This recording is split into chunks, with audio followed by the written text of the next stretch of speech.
शहर के बिल्कुल किनारे एक पुरानी लाइब्रेरी थी। वो जगह सालों से बंद थी। लोग कहते थे उस लाइब्रेरी में रात के बाद एक दरवाज़ा खुलता है, लेकिन जो अंदर जाता है वापस नहीं आता। लेकिन सच किसी ने नहीं जाना। एक रात 3 दोस्त वहां पहुंचे, अमान, नेहा, कबीर। वो सब एडवेंचर के शौकीन थे और उस रात उनके दिमाग में बस एक ही सवाल था, वो दरवाज़ा आखिर है क्या? लाइब्रेरी के अंदर धूल जमी थी, किताबें टूटे रैक्स में बिखरी थीं, खिड़कियां हवा में हिल रही थी जैसे कोई अंदर सांस ले रहा हो। कबीर हंसते हुए बोला, भूत खुद आ जाए तो भी मुझे डर नहीं लगेगा। लेकिन उसकी हंसी ज्यादा देर नहीं चली। दीवार के बीचों बीच एक काला दरवाजा था। उस पर पुराने खून जैसा लाल निशान था और उसके ऊपर लिखा था, उसे मत खोलना, वो देख रही है। नेहा घबरा गई, ये सही नहीं लग रहा, चलो वापस चलते हैं। लेकिन अमान और कबीर ने उसकी बात अनसुनी कर दी। कबीर ने दरवाजे को हल्का धक्का दिया, दरवाजा खुद ही खुल गया। अंदर पिच ब्लैक अंधेरा था, लेकिन अंधेरे के भीतर 2 सफेद चमकती आंखें दिखाई दी। नेहा ने डर कर पीछे हटते हुए कहा, यह इंसान नहीं है। अचानक एक ठंडी फटी हुई आवाज गूंजी, तुम आए हो तो अब रुको, हमेशा के लिए। और उस अंधेरे से एक औरत बाहर आई। उसका चेहरा सीला हुआ था, जैसे किसी ने उसे धागे से जोड़कर बनाया हो। वो मुस्कुरा नहीं सकती थी, लेकिन उसकी आंखें मुस्कुराने की कोशिश कर रही थीं। कबीर डरकर बोला, हम बस देखने आए थे। औरत ने उसके गले पर हाथ रखा। उसका गला कुछ ही सेकंड में पत्थर जैसा सख्त होने लगा। कबीर की आंखें लाल होने लगी और फिर उसका मुंह अपने आप सिल गया, जैसे किसी ने अदृश्य सुई से उसे सी दिया हो।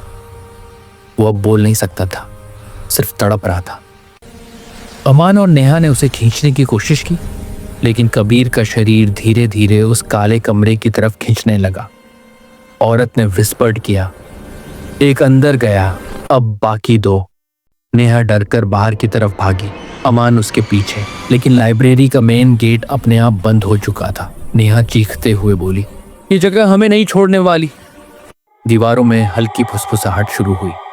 कई आवाजें, कई चीखें, कई लोग जिनके मुंह सिले हुए थे। अमन रोशनी ढूंढने लगा। उसने एक मोमबत्ती जलाई। रोशनी में दिखाई दिया कबीर अब दरवाजे के अंदर खड़ा था। उसकी आंखें अब इंसानी नहीं थी, वो वैसी ही सफेद चमक रही थी जैसी उस औरत की। कबीर धीरे धीरे बोला, अब तुम भी अंदर आओगे। लेकिन उसका मुंह तो सिल चुका था। आवाज कमरे की थी, कबीर सिर्फ कठपुतली था। नेहा भागी, अमान भी उसके पीछे। लेकिन लाइब्रेरी के हर रास्ते में एक ही दरवाजा था, वही काला दरवाजा। हर तरफ दीवारें बदल रही थीं, रास्ते रिपीट हो रहे थे। दुनिया अब लाइब्रेरी नहीं, एक जाल थी। अचानक नेहा रुक गई। उसके सामने फिर वही औरत। औरत ने धीरे से विस्पर किया, तुम्हारे मुंह में अभी आवाज है, लेकिन ज्यादा देर नहीं। उसने नेहा के गाल पर उंगलियां फेरी। नेहा की चीख धीरे धीरे बंद होती गई और कुछ सेकंड बाद उसका मुंह भी सिल चुका था। अब लाइब्रेरी में सिर्फ एक आवाज थी, अमान की सांसें और उस औरत की ठंडी धीमी आवाज। अब आखिरी अमान पीछे हटा, लेकिन वह दरवाजे के ठीक सामने था। दरवाजा धीरे से बंद हुआ, अंधेरा बढ़ गया और उसकी आखिरी आवाज थी, नहीं प्लीज, चुप्पी। अगले दिन लोगों ने लाइब्रेरी के बाहर एक नई लाइन लिखी हुई देखी, 3 और मिल गए, लेकिन तलाश जारी है और दरवाजा अभी भी वही है, बस इंतजार में।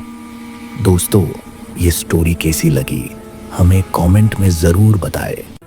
तो प्लीज़ इस वीडियो को लाइक, शेयर एंड सब्सक्राइब करें और मिलते हैं अगली वीडियो में।